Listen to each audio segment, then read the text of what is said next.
L'attaquant du FC Barcelone Robert Lewandowski est en mesure de disputer la demi-finale retour de la Ligue des Champions contre l'Inter Milan, selon Mundo Deportivo.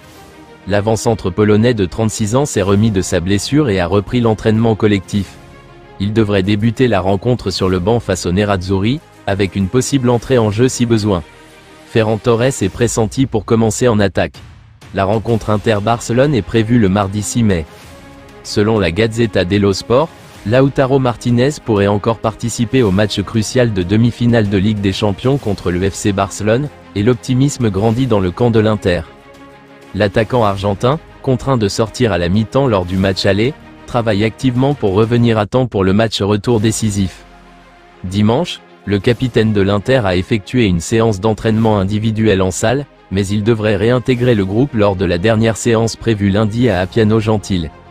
Des examens médicaux réalisés vendredi ont écarté une déchirure musculaire, diagnostiquant à la place une légère élongation des fléchisseurs de la cuisse gauche. L'Inter garde espoir qu'il puisse jouer un rôle dans la rencontre, et Martinez lui-même serait très motivé pour revenir. Selon Gigante, le latéral gauche de Barcelone, Alejandro Balde, devrait manquer le prochain match retour de la demi-finale de la Ligue des Champions contre l'Inter Milan, car il n'a pas encore repris l'entraînement complet avec l'équipe. Le joueur de 21 ans continue sa récupération après une blessure aux ischio-jambiers survenue le 12 avril lors du match contre Leganés. Initialement, il y avait de l'optimisme quant à un retour de Balde à temps pour le match crucial au San Siro le 6 mai. Cependant, à ce jour, il reste toujours écarté et n'a pas participé aux séances d'entraînement collectives. Par conséquent, sa disponibilité pour le match contre l'Inter semble improbable. L'équipe médicale de Barcelone se concentre désormais sur la préparation de Balde pour le prochain El Clasico contre le Real Madrid, prévu pour le 10 mai. Le club espère qu'il sera rétabli pour contribuer à ce match décisif de la Liga. En l'absence de Balde, l'entraîneur Hansi Flick pourrait devoir ajuster sa ligne défensive. Jules Koundé est également forfait en raison d'une blessure aux ischio-jambiers, ce qui pourrait entraîner un remaniement de la défense pour cette rencontre européenne capitale. Le FC Barcelone a une fois de plus prouvé qu'il ne faut jamais l'enterrer trop tôt. Mené dès la 5e minute contre le Real Valladolid, le club catalan a inversé la tendance pour s'imposer 1-2, consolidant ainsi son avance au classement avant un classico prévu dimanche prochain. Une fois de plus, Hansi Flick a dû s'en remettre à ses cadres pour renverser la vapeur. Cette victoire marque la 10e remontée de la saison dont 8 se sont soldées par une victoire et 2 par des matchs nuls. Cela est la preuve d'une détermination constante et d'une résilience rare. Le groupe barcelonais, malgré les absences, puise ses forces dans l'unité et l'envie de ne jamais rien lâcher. Ces renversements sont devenus leur signature.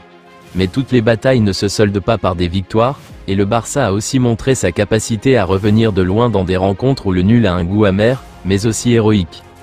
Face à l'Atlético en demi-finale aller de la Coupe du Roi, les Catalans, menés 0-2 en 6 minutes, ont livré une réaction fulgurante en inscrivant 4 buts. Malheureusement, un relâchement en fin de match a permis aux visiteurs de revenir à 4-4. Une histoire semblable s'est déroulée contre l'Inter Milan en Ligue des Champions, de 0-2 à 3-3, les hommes de Flick ont montré du caractère, de l'audace et une foi inébranlable en leur capacité.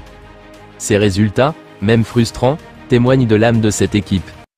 L'avenir de Frenkie de Jong au FC Barcelone est actuellement en cours de négociation, alors que le contrat du milieu néerlandais court jusqu'en 2026. Le joueur comme le club souhaite parvenir à un nouvel accord, mais dans le monde du football, rien n'est jamais certain tant que l'encre n'est pas sèche sur le contrat.